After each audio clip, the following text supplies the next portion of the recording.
സഭാപ്രസംഗകൻ chapter 4 questions and answers. Question number 1. സഭാപ്രസംഗകൻ 4-ാം അധ്യായത്തിൽ സോളമൻ ആദ്യം ശ്രദ്ധിച്ചത് എന്താണ്? ഉത്തരം: സൂര്യൻ്റെ കീഴിൽ നടക്കുന്ന പീഡനങ്ങളെയും അനീതികളെയുമാണ് അദ്ദേഹം ശ്രദ്ധിച്ചത്. പീഡിതർ കരയുമ്പോൾ അവരെ ആശ്വസിപ്പിക്കാൻ ആരുമില്ലായിരുന്നു. Question number 2. പീഡനം അനുഭവിക്കുന്നവരെക്കുറിച്ച് സോളമൻ എന്തു പറഞ്ഞു? ഉത്തരം: അവർ കണ്ണുനീരോടെ കഴിയുകയായിരുന്നു, എന്നാൽ അവരെ ആശ്വസിപ്പിക്കാൻ ആരും ഉണ്ടായിരുന്നില്ല. Question number 3. ജീവിച്ചിരിക്കുന്നവരേക്കാൾ ഭാഗ്യവാന്മാർ ആരാണെന്ന് സോളമൻ പറഞ്ഞു? ഉത്തരം: ഇതിനകം ദുഷ്പ്രവൃത്തികൾ കണ്ടിട്ടില്ലാത്ത, ജനിച്ചിട്ടില്ലാത്തവർ. Question number 5. മനുഷ്യർ അധ്വാനിക്കുകയും വിജയിക്കുകയും ചെയ്യുന്നതിന് പിന്നിലെ ഒരു പ്രധാന കാരണം എന്താണെന്ന് സോളമൻ പറയുന്നു? ഉത്തരം: പരസ്പര അസൂയയും മത്സര മനോഭാവവുമാണ്. Question number 6. അസൂയയെക്കുറിച്ച് ഈ അധ്യായം എന്താണ് പഠിപ്പിക്കുന്നത്? ഉത്തരം: അസൂയ മനുഷ്യനെ വെറുതെയുള്ള മത്സരത്തിലേക്കും അശാന്തിയിലേക്കും നയിക്കുന്നു. Question number 7. മടിയനെക്കുറിച്ച് സോളമൻ എന്തു പറയുന്നു? ഉത്തരം: മടിയൻ കൈകൾ മടക്കിയിരുന്ന് സ്വന്തം നാശത്തിലേക്ക് നയിക്കുന്നു. Question number 8.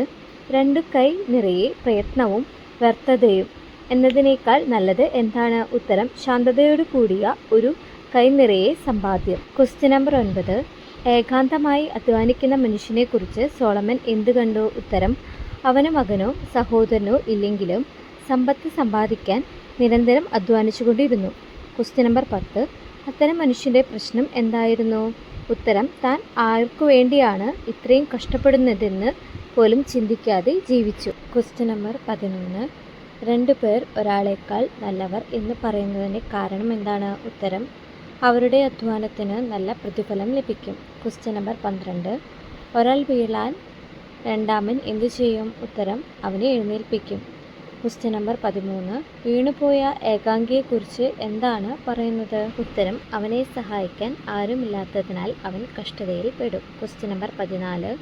ഒരുമിച്ച് കിടക്കുന്ന 2 പേർക്കുള്ള നേട്ടം എന്താണ്? ഉത്തരം: അവർക്ക് ചൂട് ലഭിക്കും. Question number 15.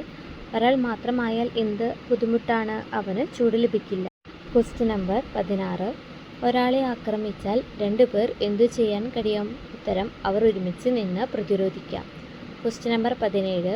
3 മടങ്ങുള്ള ചരട് എന്തിനെ സൂചിപ്പിക്കുന്നു? ഉത്തരം: ഐക്യത്തിൻ്റെയും ശക്തമായ ബന്ധത്തിൻ്റെയും പ്രതീകമാണ്.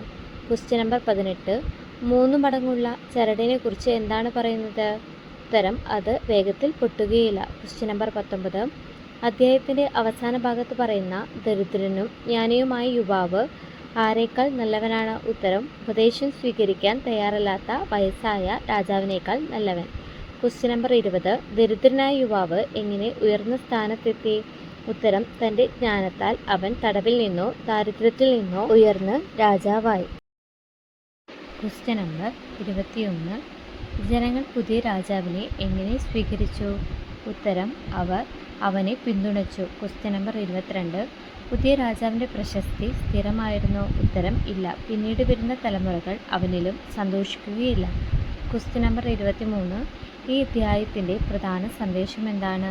ഉത്തരം: അനീതി, അസൂയ, ഏകാന്തത, അധികാരത്തിൻ്റെ നശ്വരത എന്നിവയെക്കുറിച്ച് മുന്നറിയിപ്പ് നൽകുകയും സഹകരണത്തിൻ്റെയും ജ്ഞാനത്തിൻ്റെയും മൂല്യം പഠിപ്പിക്കുകയും ചെയ്യുന്നു. Question number 24. സഭാപ്രസംഗകൻ 4-ാം അധ്യായത്തിലെ പ്രധാന വാക്യം ഏതാണ്? ഉത്തരം: 2 പേർ ഒരാളേക്കാൾ നല്ലവർ, അവരുടെ അധ്വാനത്തിന് നല്ല പ്രതിഫലം ലഭിക്കും. 25. ഈ അധ്യായത്തിൽ നിന്ന് വിശ്വാസികൾക്ക് ലഭിക്കുന്ന പ്രായോഗിക പാഠങ്ങൾ എന്തൊക്കെയാണ്? ഉത്തരം: പീഡിതരോട് കരുണ കാണിക്കുക, അസൂയ ഒഴിവാക്കുക, മടുപ്പ് ഉപേക്ഷിക്കുക, കുടുംബത്തിൻ്റെയും സൗഹൃദത്തിൻ്റെയും മൂല്യം മനസ്സിലാക്കുക, ജ്ഞാനപൂർവമായ ഉപദേശം സ്വീകരിക്കുക, അധികാരവും പ്രശസ്തിയും താൽക്കാലികമാണെന്ന് ഓർക്കുക. Question number 26. പീഡിതരുടെ കണ്ണുനീർ കണ്ടത് ആരാണ്? ഉത്തരം: സോളമൻ. Question number 27. പീഡിതർക്ക് ആശ്വാസം നൽകാൻ ആരുമില്ലായിരുന്നു എന്ന് പറയുന്നത് ഏത് വാക്യത്തിലാണ്? ഉത്തരം: സഭാപ്രസംഗകൻ 4:1. Question number 28. പീഡിതരുടെ ഭാഗത്ത് എന്തായിരുന്നു ഉണ്ടായിരുന്നത്? ഉത്തരം: അധികാരം. Question number 29. ജീവനോടെ ഇരിക്കുന്നവരേക്കാൾ മരിച്ചവർ ഭാഗ്യവാന്മാർ എന്ന് സോളമൻ പറയുന്നത് ഏത് വാക്യത്തിലാണ്? ഉത്തരം: സഭാപ്രസംഗകൻ 4:2. Question number 30. ജനിച്ചിട്ടില്ലാത്തവൻ ഭാഗ്യവാൻ എന്ന് സോളമൻ പറയുന്നതിൻ്റെ കാരണം എന്താണ്? ഉത്തരം: സൂര്യൻ്റെ കീഴിൽ നടക്കുന്ന ദുഷ്പ്രവൃത്തികൾ അവൻ കണ്ടിട്ടില്ല. Question number 31. എല്ലാ പ്രയത്നത്തിൻ്റെയും വിജയത്തിൻ്റെയും പിന്നിൽ പലപ്പോഴും എന്താണെന്ന് സോളമൻ കണ്ടു. ഉത്തരം അയൽക്കാരനോടുള്ള അസൂയ. Question number 32. അസൂയയെ സോളമൻ എന്തായി വിശേഷിപ്പിക്കുന്നു? ഉത്തരം വ്യർത്ഥതയും കാറ്റിനെ പിടിക്കാൻ ശ്രമിക്കുന്നതും. Question number 33. മൂഢൻ തൻ്റെ കൈകൾ മടക്കി പിടിക്കുന്നത് എന്തിൻ്റെ അടയാളമാണ്? ഉത്തരം മടിയുടെയും അലസതയുടെയും. Question number 34. ഒരു കൈ നിറയെ സ്വസ്ഥത 2 കൈ നിറയെ പ്രയത്നത്തേക്കാൾ നല്ലത് എന്തുകൊണ്ട്? ഉത്തരം അതിൽ സമാധാനവും വിശ്രമവും ഉണ്ട്. Question number 35.